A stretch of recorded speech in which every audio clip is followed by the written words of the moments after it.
Okay, we're getting cozy up in here because we're chit-chatting today. I did a no-buy, low-buy January, and here are my results. So at the beginning of this year, I looked back at my credit card statements and I realized I was spending way too much in Q4, which is the last quarter of the year, in between just shopping for myself, Christmas presents, and just like looking at stuff and making excuses to buy them like, oh, it's Christmas, I can get a gift for myself. It's cute. I was like, you need to roll back, Vic, and stop shopping and really retrain your frame of mind to be less overconsumption, less overconsumerism, and more just like buying what you need, not what you want all the time. So I decided, let's do a no buy in January. I went through my first week before I realized that's not gonna really work. I cannot do a strict no buy because there are rules that I set myself for this, such as like things that we need for our home, like home maintenance, if I need to buy laundry detergent, toilet paper, glass cleaner, you know, stuff that you need to maintain your home with, but nothing fun for yourself and for anybody else. And that also put in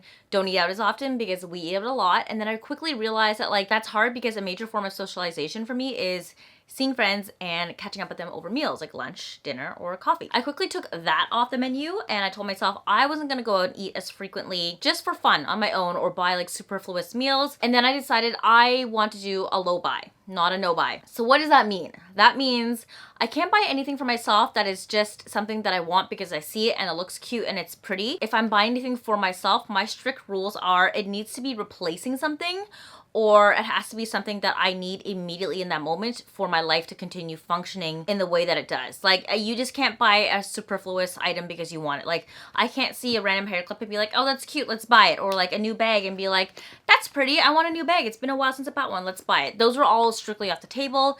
These were just replenishments, things that I need to support my life. I also allowed myself to purchase things for Harrison because he's a kid. I'm not trying to restrict him from stuff. Not like superfluous things, but if he needs a new shirt, we need to get him a new pair of boots for winter, stuff like that. Or like he sees like a $2 toy and he's been really good for the past couple of weeks, we can get it for him. So things like that.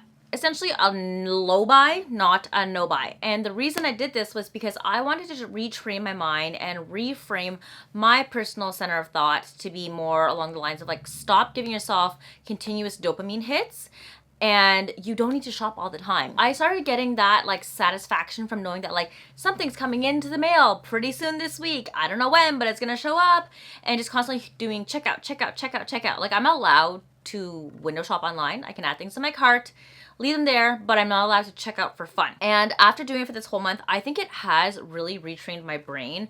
I think I had a shopping addiction, guys, genuinely. It taught me that I don't need to buy everything that I see just because I want it, because it's gonna give me that huge dopamine surge. I have fun, I like it, and I feel good. Sometimes it's good to just like slow down, stop, and don't buy things right away. Give yourself more time to think about it. Is this something that I can really functionally apply to my closet that I can see myself wearing for a long time, using for a long time? Is it filling a hole that is missing, I don't know, a specific item in my closet? Am I replacing something? Am I just buying it because it's trendy, or do I actually like it? And now looking back, I really needed that to help reset myself. And of course, February came around, February 1st, I'm like, oh my God, I can go shopping again. Did I? No. I think I made my first purchase maybe on like February 5th. And that was because I had some gel nail polishes sitting in my Amazon cart that I really wanted to purchase to give myself a manicure, because I'm trying to go less to salons and do more at home. And I figured if that's gonna save me money in the long run, then I can buy this now.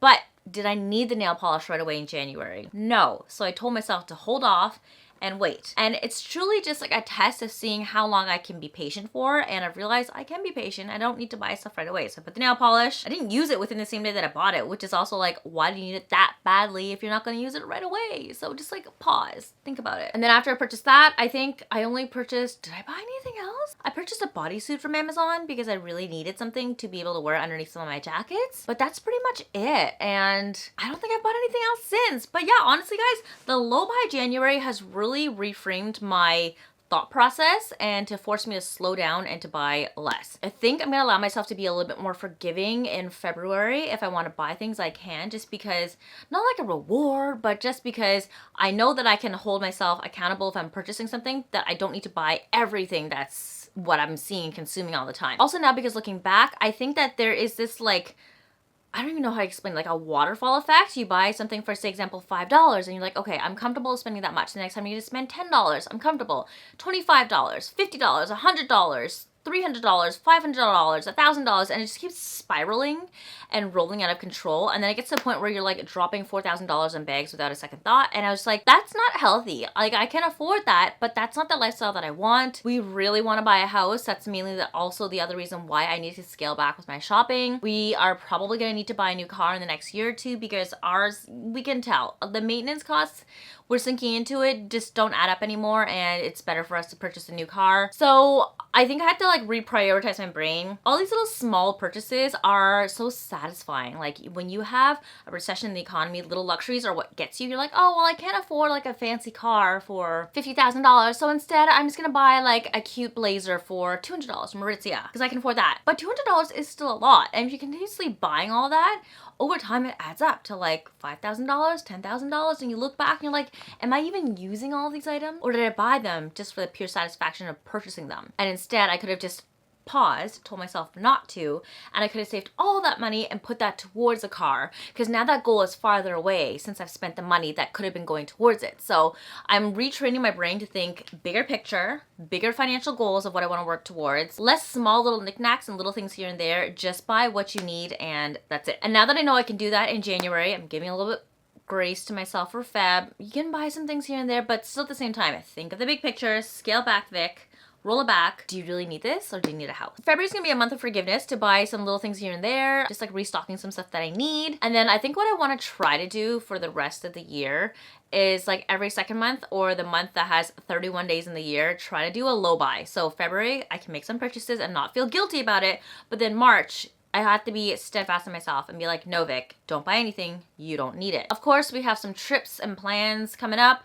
If I need to buy flight tickets, okay, that's not like on a random whim. That's because I already had it thought and planned out. But other small superfluous things, like just going shopping and seeing a pair of pants that I want or a pair of shoes and just like snapping up in the spot, that is a no off the table. And then I really want to set a hard goal as to how much I can spend on my forgive months, like the every second one, like February, April, June, you know, that sort of thing. And then I'm gonna set out like a hard budget for myself on the secondary months, the bi-monthly ones, where I'm allowed to do a little bit more shopping so that I can stay within a realm of what is comfortable with me spending money on without overspending and racking up a lot of money and costs again, because big picture, Vic, big picture, how? So that is my low buy January philosophy. I feel like low buy, no buy has been really popular this year just because I guess the looming recession that we're in right now, just the overall cost of things have raised significantly. The idea of tariffs being implemented, and it's just the cost of living and life is just getting more and more expensive by the year. And it's not just me that I'm taking care of anymore. I also have Peter and Harrison and Kobe, so I can't just be selfish and think about myself all the time. So I understand why everyone's doing it. Same way people like to do dry January, low buy January is what it was for me. I don't think I can do a no buy because that's just really hard and I would just feel guilty if I need to spend money on things. So low buy is as close to comfortable as what I can do to give myself specific rules on not making superfluous purchases. Let me know what you guys think about low buy and no buy. Did you participate in it for January? Do you want to participate in it at all throughout the year to kind of retrain your brain to require less of these dopamine hits and to break yourself off from like a shopping addiction? I think it is healthy to cycle through it every once in a while to just retrain yourself. You don't need all these things that you see all the time. We are over consuming at a rate that is like just exponentially not going to be tolerated by the earth with all the garbage and waste that we're producing from the things that we just like want. I don't know. I think that this is really reframing my brain for a healthier perspective on shopping and what I need and what I don't need. Of course, I'm going to be able to treat myself here and there, but I don't want to be just like buy all the time. So that was an interesting talk. I hope you guys enjoyed it. I would love to know your thoughts on no buy or low buy, and let me know if you also did it too and if you're successful or if you're considering doing it just to kind of retrain your brain and live in a more healthy mental state when it comes to your relationship with shopping. I hope you guys enjoyed this video. Follow along to see what else I pick up this month. Maybe since I'm doing like low buys and then forgiveness months to do shopping, I can do like a monthly roundup. Don't worry if you guys are here for my hauls, they will not be disappearing because I will be showing whatever I purchase on the months where I do go shopping. and my reviews and thoughts and things. And you guys know, of course, I don't always keep everything that I purchase anyways. I do give my full thoughts on it. So I'll let you know what I do end up keeping and why I'm purchasing that specific item. But I hope you guys enjoyed this. And don't worry, the videos in between on my low buys will be fun. I'm going to do a lot more styling videos, review videos, talking about trends, and just like life updates. So I hope you guys enjoyed this video today. Stay tuned to get more of me. And if you want to see more of me, you guys know where to find me on Instagram and on TikTok, where I post way more than YouTube. But otherwise, I hope you guys enjoyed this video, and I'll see you next week. Love you guys. Bye.